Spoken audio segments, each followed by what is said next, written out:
Hey Rhino, I got some great commentary material for you. Really? What's it about? Some guy yelling about Batman things. Sounds perfect! Hey, can I join too? Of course you can! We can have a party! Yeah! Can I also join? No!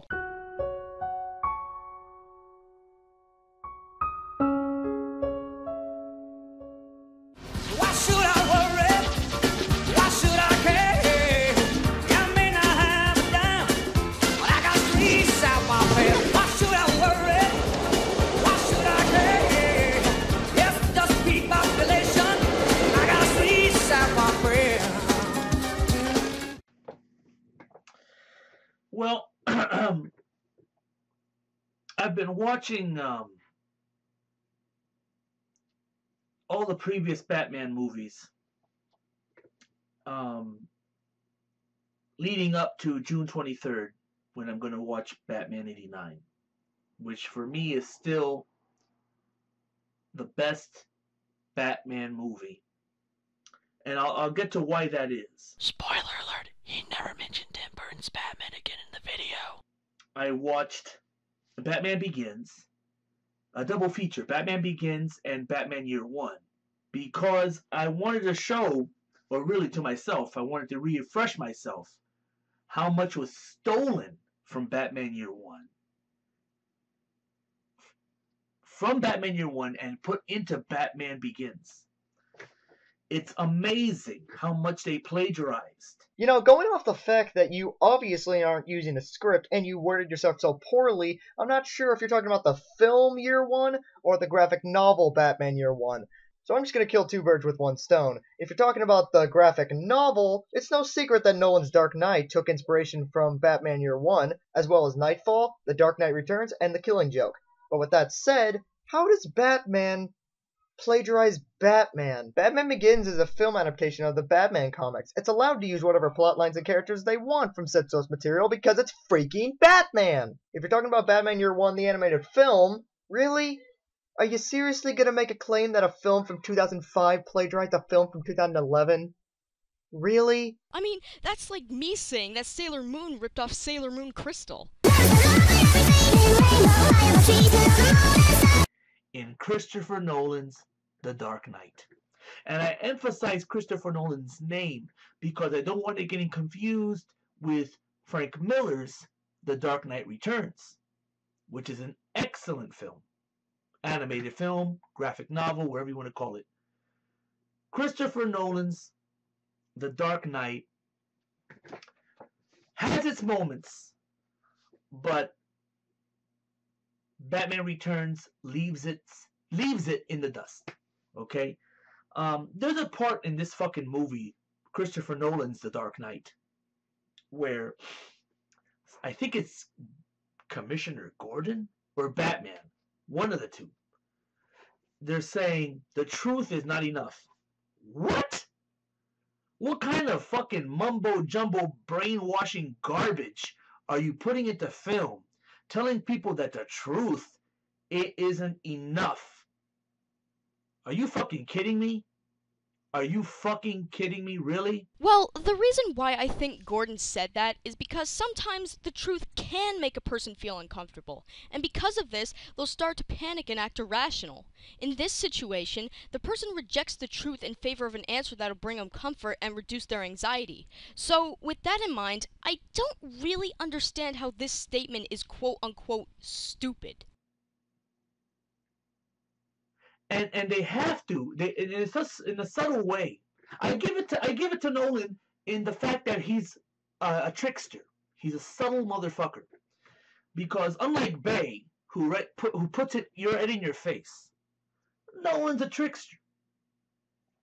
He knows he has to figure out a way to convince you that Batman is working for the feds. Because that's what he's doing in the fucking movie. I dare any of you to fucking say he's not, when he fucking even says in the movie that he's working with the feds. You know how? Bruce Wayne is talking to fucking Lucius Fox, and Lucius Fox asks him, I didn't know we have any fucking contracts with the fucking government. And fucking Bruce Wayne turns around and says, I'm playing this close to the chest, you know, so bear with me. He was fucking working with the feds. He took Bruce Wayne's fucking, he took Lucius Fox's fucking invention of the sonar and he applied it to the fucking cell phones, and the government knew about it. And then all you fucking bastards are still trying to figure out how the fuck Bruce Wayne showed up in The Dark Knight Rises when he was in the fucking Middle East without money, without means. Somehow he got back to the States, to Gotham City, to stop Bane and Talia. Are you fucking stupid? He's working for the fucking feds. It's not Batman. It's fucking Solid Snake. It's Metal Gear Solid. He's a fucking fed. Okay, I just rewatched The Dark Knight, and I have 3 things to say. 1, Batman is not working for the police in this movie. Are you fucking kidding me? Were you watching the same movie that I was? And the sad thing is that you don't even have to keep up with what's going on in the movie to know that this argument is absolute horseshit. If you watch The Dark Knight, or even the Dark Knight trilogy for that matter, then you would know that Batman pretty much does his own thing throughout the entire trilogy. He solves cases and fights criminals on his own. Just because Batman is associated with Jim Gordon and they share the same goals, that does not mean that Batman works for the police. 2. Before the conversation between Bruce Wayne and Lucius Fox took place, one of the people working at Wayne Enterprises found out that the previous records of the Science Division was deleted, and he found blueprints of the Tumbler, thus figuring out Batman's identity. In which case he tried and failed to blackmail Lucius by revealing Batman's identity if Lucius did not give him money, which would later lead Lucius to ask about what happened, and it is revealed that Bruce did this to keep the technology that Batman uses from tracing back to Wayne Enterprises, thus revealing Batman's identity. And 3, the government is not aware that Batman is using the sonar, since all the technology and weapons in the science department of Wayne Enterprises have already been rejected by the military due to a lack of interest on the government's part, which was actually made very clear in Batman Begins if you were paying any attention, which you weren't obviously. Next time before you make a claim like this, please pay more attention to the movie. Thank you. Something that Frank Miller, to his credit, refused to do when WB and DC Comics asked him to do a book called The Holy Terror. That's right, in case you didn't know, let me say it again. Frank Miller's Holy Terror was supposed to be a Batman book, but Miller refused to have Batman be the character in that book that fights against Al-Qaeda. Okay, no. DC did not ask Frank Miller to write Holy Terror and have Batman be the main character. That was all Frank Miller's idea. He wanted to write a propaganda Batman graphic novel where Batman fights Al-Qaeda. But Miller later decided not to make Holy Terror a Batman story because he didn't think it was a good idea, which was the smartest move Frank Miller has made since the turn of the millennium, since we are talking about the same guy who wrote The Dark Knight Strikes Again and All-Star Batman and Robin the Boy Wonder, both of which were freaking garbage due to how horribly written they were, specifically the relationship between Bruce Wayne and Dick Grayson. Which reminds me, I already see on my previous video, some of you fuckers are having a problem with my suggestion of Eminem as the Joker. Sorry, I had a bunch of junk in my ear, and I don't think I heard you right. What did you say? Eminem as the Joker. So, you think this guy That's not a stab at Michael, that's to the metaphor. I'm just psycho. should play the Joker?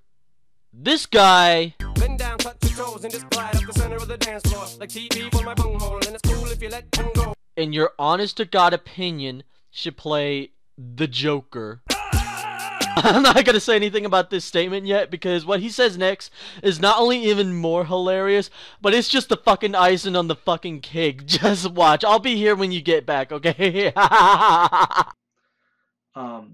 Look. I already knew. You see, you're such a fucking fools. You really are. You're just fucking goddamn fools. You're brainwashed. Number one, you're brainwashed. Number two, you're idiots. And number three, most importantly, you're not really Batman fans. You think you're Batman fans, but you're not. You went to go see The Dark Knight Rises back in 2008. Alright? And you fell in love with Heath Ledger. Some of you are little children. Some of you are women. And some of you are just fucking fags. Alright? Who fell in love with Heath Ledger. You don't even care about fucking Batman, the mythos. You don't give a fuck about the storytelling. You don't give a fuck about the legend. You don't give a fuck of the previous stuff that happened before that made Batman popular again. You don't give a fuck about any of that. You're just a bunch of superstitious homosexual idiots. Yes, I have been laughing throughout the entire segment while you guys were watching. Okay, so according to this guy, anyone who thinks that Eminem is a terrible fucking choice to be the Joker and love Heath Ledger's Joker are considered faggots. You have got to be fucking kidding me! Whew. Oh, that was a great laugh. Made my entire day. But no. In all seriousness, though, I do have something to say about this point. I think it's really hard for anyone to follow up with Heath Ledger as the Joker because of how groundbreaking and thought-provoking his portrayal as the Joker was, because his Joker had that dark hint of reality which made everyone understand where he was coming from and why he was doing the things that he was doing. And you actually agreed with him, which is scary, and it makes the Joker a really disturbing character. In fact, in my opinion, I think the Joker from The Dark Knight is one of the most disturbing characters in any movie. With that in mind, the fact that they are going to cast someone else as the Joker is not the problem. The problem is that Eminem is a stupid fucking choice for the Joker because he is not even an actor. The only reason he was good in 8 Mile was because he was playing himself, which was the easiest fucking role imaginable from an actor's standpoint. What is it, 9 minutes in? Now, do you want to know the original length of the video? 18 minutes. That's right, 18 friggin' minutes long. And you want to know how much time is dedicated to the Nolan Batman films? About 9 minutes and 40 seconds. And the other half of the video is just him going on about how Warner Brothers got screwed over by Netflix and other irrelevant things. Now, I could forgive it if that part was about 15 or even 30 seconds long, but no! It takes up half of the video! Look, if you want to talk about Warner Brothers getting screwed over by Netflix and whatnot, that's fine, but if that's the case, why couldn't it be its own video? Especially if it goes on for more than 5 minutes. I mean, you could literally cut out the second half of the video and upload it to YouTube, and it could be its own separate rant video. Either way, the video is over. Final thoughts, guys? Conspiracy theorists are... Master TP10 as a robotic ninja Pikachu.